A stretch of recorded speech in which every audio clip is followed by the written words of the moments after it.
paz do Senhor a todos. Estamos retornando para darmos continuidade à leitura da Bíblia em ordem cronológica. E hoje, no 364º dia, lendo esta linda história que Deus escreveu para nós, trago para a leitura os capítulos 18 a 20. A inspiração do dia, o auge do conflito. No capítulo 18, destaco o versículo 2. Caiu a Grande Babilônia. No capítulo 18, a Grande Babilônia é vista principalmente quanto ao seu aspecto comercial e político. Primeiro, alguns julgam que Babilônia aqui representa uma cidade ou nação literal, reunindo os aspectos ímpios da cidade descrita neste capítulo. Segundo, outros pensam que ela represente a totalidade do sistema mundial ímpio sob o domínio do anticristo. Aqui, o sistema comercial de Babilônia é destruído. No capítulo 19, o sistema político é julgado por Deus no fim da tribulação. No versículo 4, destaco: sai dela, povo meu. Esta é a chamada profética de Deus à última geração de fiéis para que saiam da Grande Babilônia. Pois quem do povo de Deus permanecer no sistema ímpio será inevitavelmente participante dos seus pecados e por isso incorrerá nas suas pragas.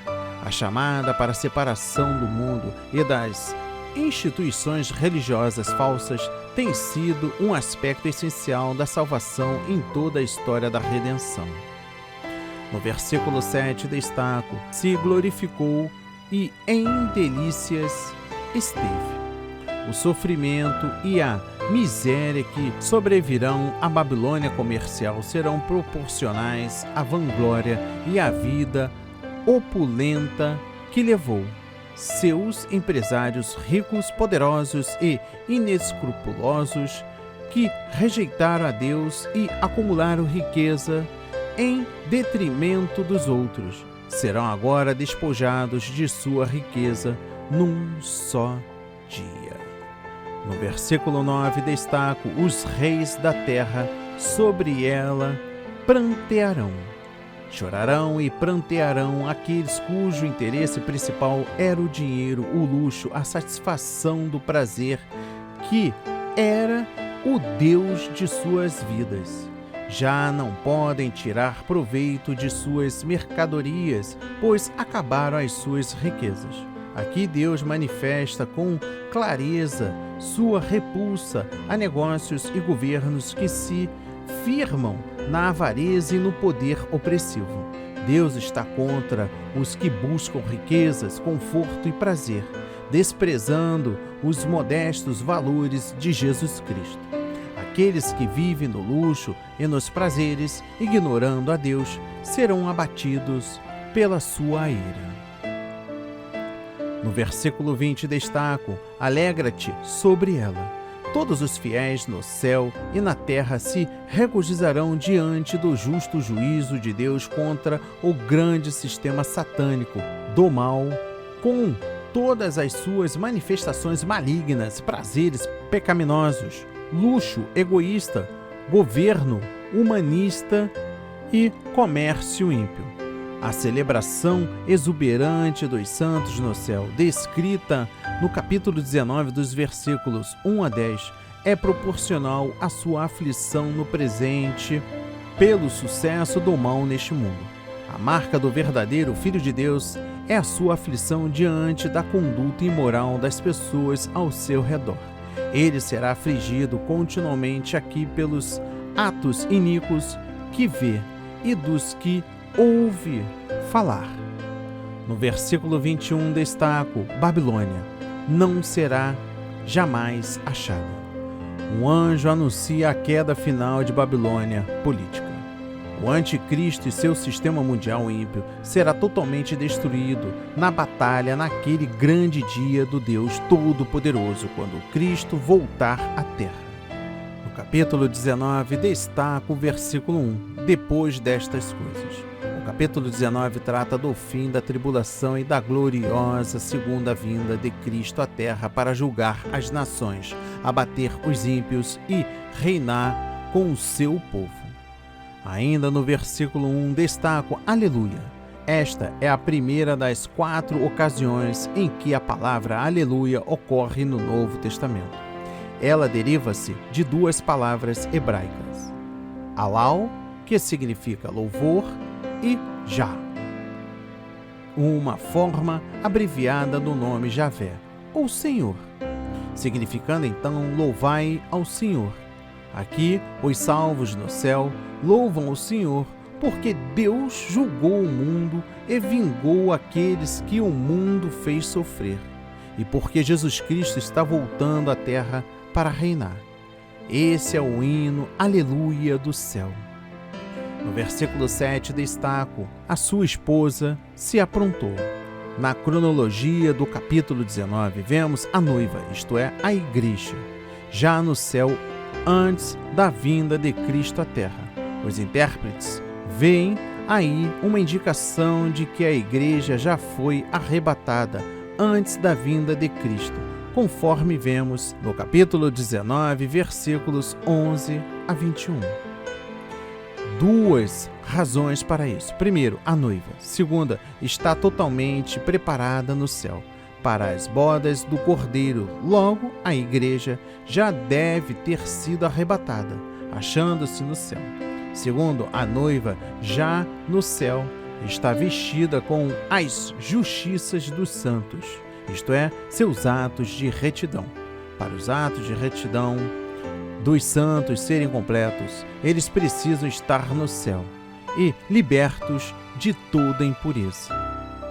No versículo 10 destaco: o testemunho de Jesus é o espírito de profecia.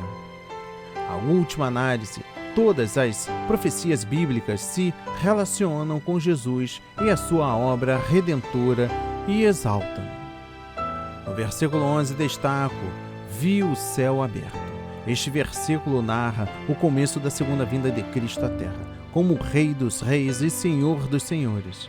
Ele vem do céu como o Messias vencedor para estabelecer a verdade e a justiça, julgar as nações e aniquilar o mal. É esse o evento que os fiéis de todas as gerações aguardam. No versículo 14 destaco exércitos que há no céu. Estes exércitos celestiais que voltam com Cristo incluem todos os santos que já estão no céu. Suas vestes brancas confirmam esse fato. No versículo 15 destaco ferir as nações. Quando Cristo voltar à terra, castigará as nações ímpias e rebeladas contra ele. Reger com a vara de ferro significa destruí-las. Pisar ou largar indica quão terrível é o seu julgamento. No versículo 15 destaco do furor e da ira do Deus Todo-Poderoso.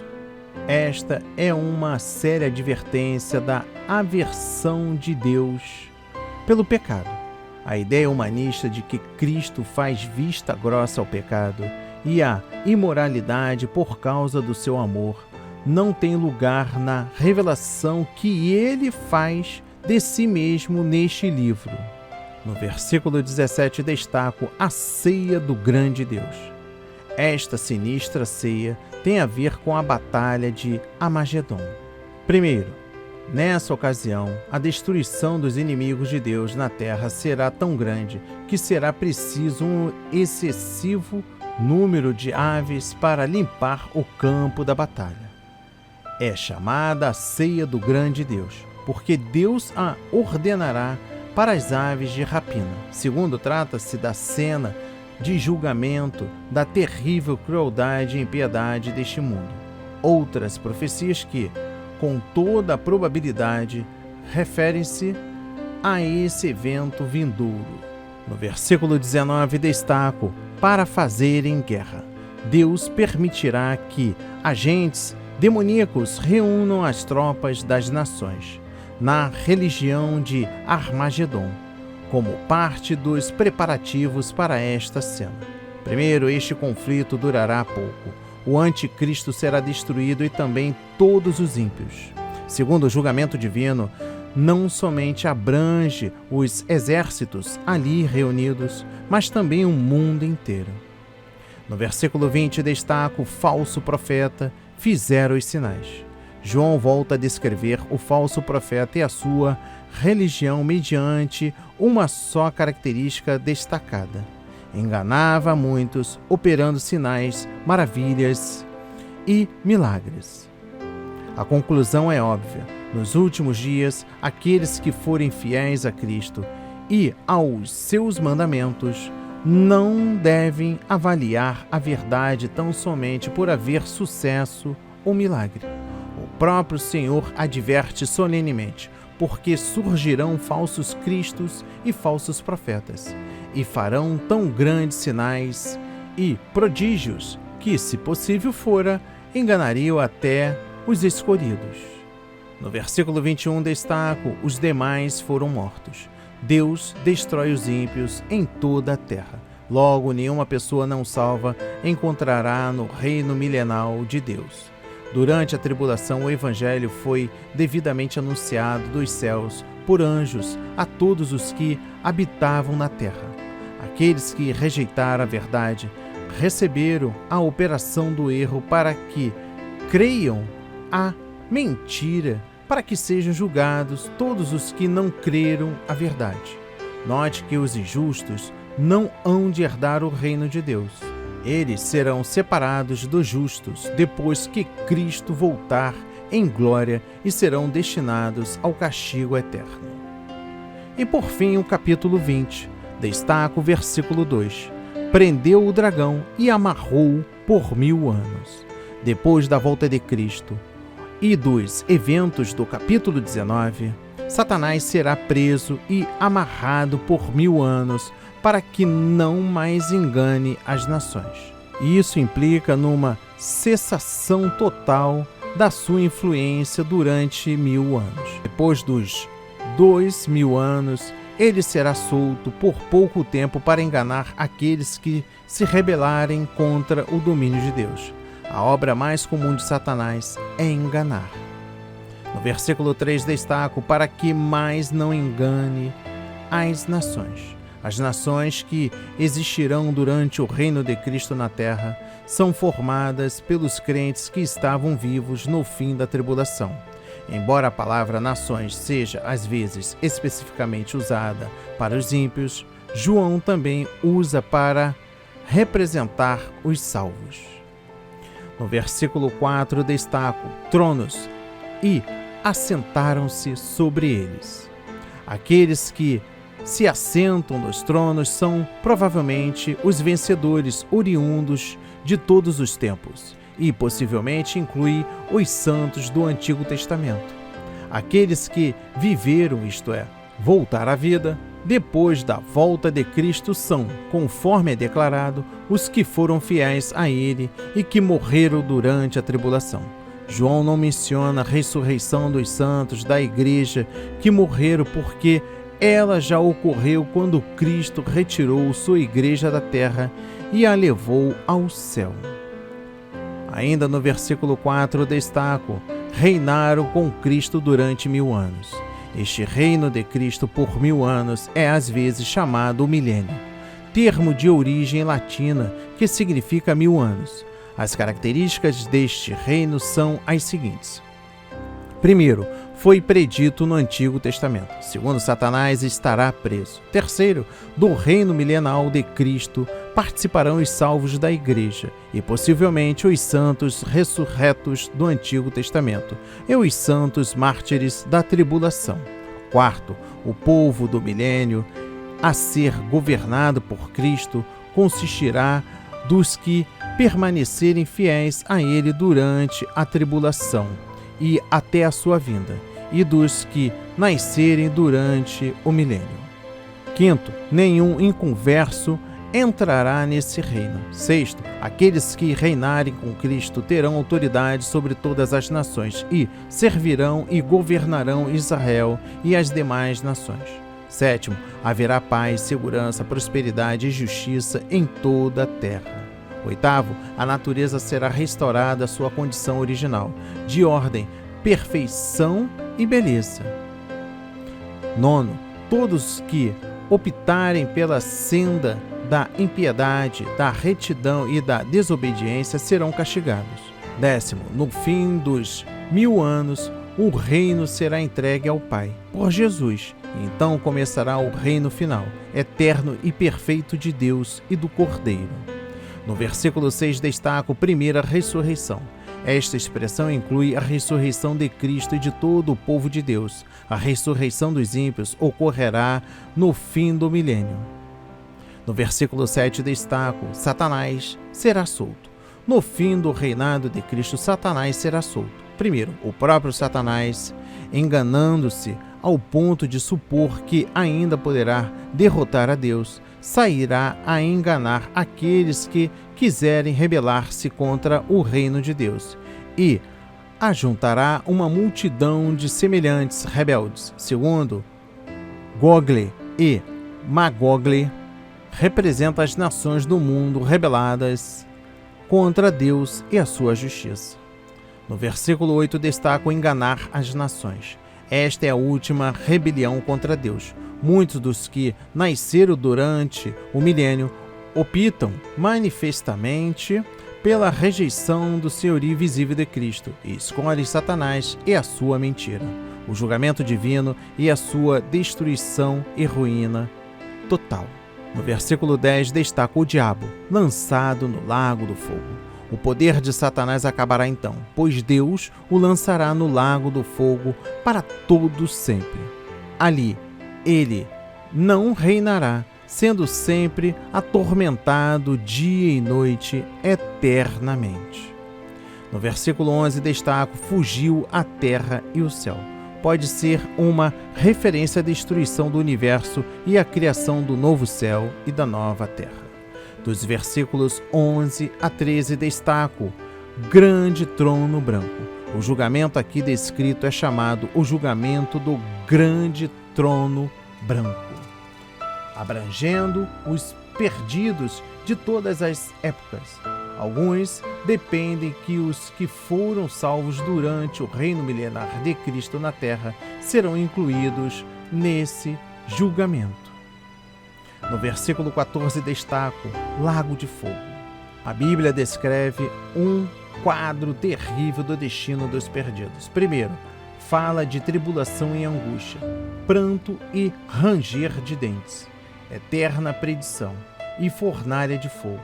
Fala das cadeias da escuridão, do tormento eterno, de um inferno e um fogo que nunca se apaga, de um ardente lago de fogo de enxofre, e onde a fumaça e o seu tormento sobe para todo o sempre e não tem repouso, nem de dia nem de noite. Realmente, tremenda coisa é cair nas mãos de Deus vivo. Bom seria para esse homem se não houvesse nascido. Segundo, os crentes do Novo Testamento tinham nítida consciência do destino de quem vive no pecado. Por essa razão, eles pregavam com lágrimas e defendiam a palavra infalível de Deus e o evangelho da salvação contra todas as distorções e as falsas doutrinas. Terceiro e último, o sinistro fato do castigo eterno para os ímpios é a maior razão para levar o evangelho a todo mundo e fazer o máximo possível para persuadir as pessoas a arrepender-se e a aceitarem a Cristo antes que seja tarde demais. Que a palavra de hoje toque o seu coração, transforme a sua vida para a honra e a glória do Senhor. Leia a Bíblia diariamente, pois este é o verdadeiro canal que se aprende, conhece a verdade e ouve a voz de Deus. Amém e graças a Deus.